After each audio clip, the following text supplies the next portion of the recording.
huling pagkikita nila Annalyn at Doc Lindon ay nung nagpaalam ito na aalis siya ng Pilipinas at pupunta ito sa Dubai para sa conference nito. Ngunit makalipas ang ilang araw ay hindi na nila ito makontak at nalaman nila na wala ito sa Dubai. Pinuntahan nila ito sa bahay nito ngunit wala rin ito doon.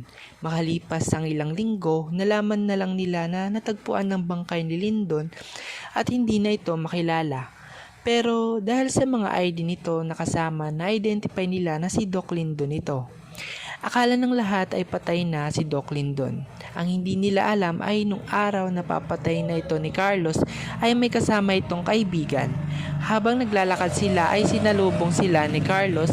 Tinutukan sila ni Carlos ng baril at sinabi nito na huwag silang gumalaw at sundin ang iuutos nito. Ngunit inatake bigla nung kaibigan ni Lindon si Carlos at pinatakbo niya si Lindon. Habang nagpapang-abot sila ay binaril niya ang kaibigan ni Lindon at namatay ito. Hinabol ni Carlos si Lindon at nung wala nang matakbuhan si Lindon dahil nasa bangin na ito ay dito na siya na corner ni Carlos. Wala ka nang matatakbuhan pa, Doc Lindon. Katapusan mo na. Malademonyong bigkas ni Carlos.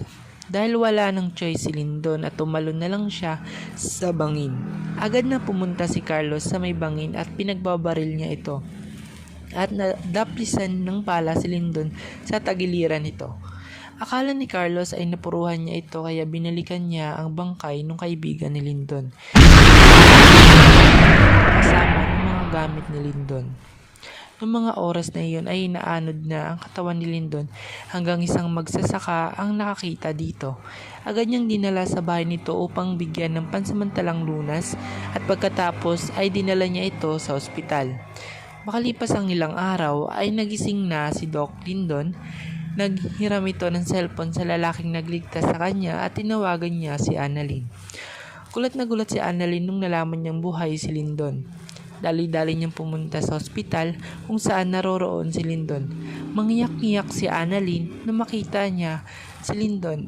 Agad niya itong niyakap at pagkatapos dito na sinabi ni Lindon kay Annalyn lahat ng nangyari.